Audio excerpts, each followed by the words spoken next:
supporters and fans naman dyan. Ako, grabe talaga, ano. After nilang matapos nga ang PBB collab, na isa na siguro ito sa pinaka-successful or most successful na PBB edition with all due respect sa mga nauna sa kanila, especially yung PBB 1, 2, 3, siguro mga hanggang 5, hanggang 5th edition ng PBB na naging publicist po tayo dyan at naging bahagi po tayo ng mga PR and marketing campaign dyan.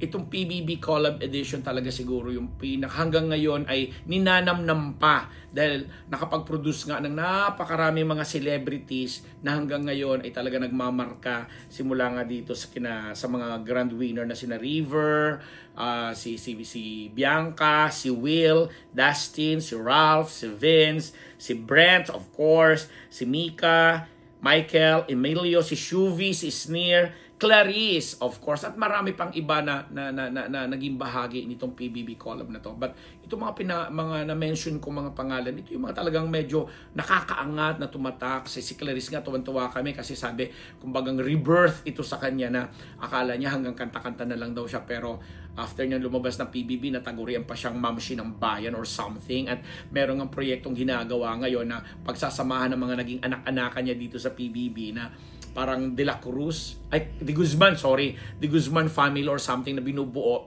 na sabi ng both GMA at saka ng ABS. Sana magawa natin into a parang worthy project na i-feature ito mga celebrities na to. And mga individually, ayan nga, alam natin may pagsasamahang project, parang triangle itong si Dustin, si Mika at saka si Will na talaga namang iniintriga, talagang binabato ng mga ano, tama ba ako? Mika nga ba yung mga kasama nila? Tama, hindi si Bianca, iba si Bianca, no? So anyway, si Will, grabe, magkakaroon siya ng show this October, concert, and in 30 minutes lang na nag-open ang ticket selling, abay naubos agad yung isang section. Hindi ko alam kung anong section, kung VIP lodge or something, na natutuwa siya kasi 'di ba, para sa isa doon na celebrity na gaya niya na talagang since child naging bahagi na siya ng showbiz, pero hindi niya inaakalang aabot siya sa ganitong klase ng kasikatan, na feature pa nga siya sa Jessica Soho, Kapuso Mo Jessica Soho. Talaga namang isa si Will talaga din sa hinangaan natin na ang pogi-pogi, gwapo-gwapo, at tinatawag pa siyang Kaldag King o Kaldag King. Diba? That's Will Ashley. Tapos si Dustin, latest ko nakita, parang naka-skinhead siya. Yung buhok niya iba. Ang layo dun sa nakagis na natin na Dustin Yu, na si Dustin ay best friend ni what's this? David, si David. Ikaw ko, oo, na naiintriga sila kasi may mga sa altar world, isang community ito ng mga altars meaning mga lalaki or babae na may mga itinatagong mga nakakubling mga personalidad. May mga ilusyonado yata doon na isang altar guy or gay na ang feeling niya nagkaroon ng relasyon siya kay Dustin. May mga ganong intriga, pero again, hindi lang pinansin, so hindi rin naman pinag-usapan. And nandiyan din of course si River na actually, di ba si River? Si River Joseph na tuwan-tuwa kami na pag ini-interview nitong nakalabas lang niya nalaman na pala siya, tinawag pa lang siyang tawag dito doon, tinawag siyang yung sa Grey Pants dahil lumalabas yung kanyang bukol, lapel king at tawag, kasi kung ba't daw nakalabas yung lapel, kasi nga labas naman talaga yung bukol na bukol, di ba? Ano nangyari na naman dito? At may mga umi-emote na naman sa akin. So mga ganun habang nagba-vlog ako, maraming tumatawag, ano ba yan, mamaya na kayo.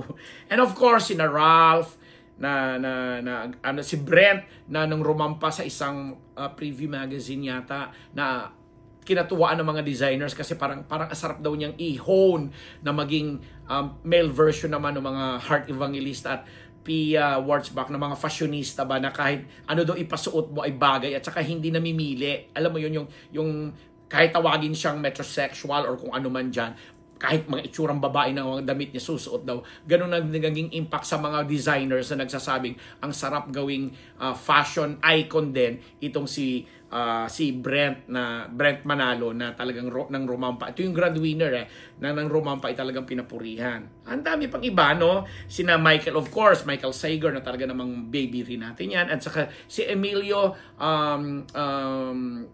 Emilio Daes na kapatid ni Oy. Emilio Daes na kapatid ni asawa ni Megan. Mikael. Oo, Emilio.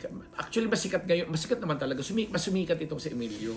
Oo, kasi ang dami rin yung projects. May series siyang ginagawa na yung mga volleyball something sila doon. So, ang dami pa. And si Vince, Maristela, na parang ninanamdam din ang kasikatan. Of course, andyan si Shuvi na wow, na-feature din sa Kapuso Mo, Jessica Soho. Tapos pumunta sila dun sa, was it in Jensan? Yung ano nila, yung ancestral house nila na lumaki siya sa lola niya. Na ang dami-dami rin projects. At napakaganda pala nito ni Shuvi na, wow, ang gwapo-gwapo ng kanyang boyfriend. Si Constantino. Si Anthony Constantino, no? Nakakalito na mga pangalan ng mga bagets na ito. But anyway, ito lang pong pagpapatunay na and of course, is near na umaarangkada bukod sa kanyang vlog ay umaariba din sa mga hosting course naman at mga iba pang guesting.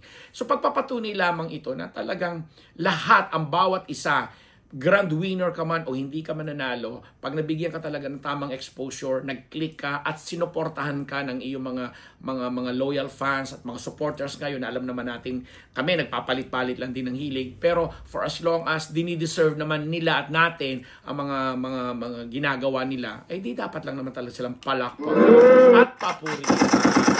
O, diba? So, yun lang po ang update natin dito sa mga PBB Collab housemates natin. After na nila magkaroon ng PBB Collab na concert na matagumpay na talaga namang wow, mula sa Acer, may mga ibang nag-guest sa Acer Day. Pagkatapos, after that, yung PBB Collab nila sa Araneta na talagang din nagsaasahan pa daw po natin na sa mga susunod na mga panahon at mga susunod na buwan, eh may mga collab pa rin na magaganap among them or between them o between and among them. O, diba? Kasi pwedeng dalawa lang sila, pwedeng mahigit silang dalawa. Pero ang maganda doon, lahat sila ay nabibigyan ng exposure at ina-appreciate at pinapatronize ng mga supporters. And on that note, pansamantala kaming magbababay dito sa Unbearable Channel. Ako po ang inyong lingkod, Papa Ambet Nabus. Nagpapasalamat po sa inyong lahat sa patuloy ninyong pagtangkilik sa ating munting channel dito sa YouTube. Keep on subscribing, keep on watching. Mabuhay po tayong lahat. Yun na!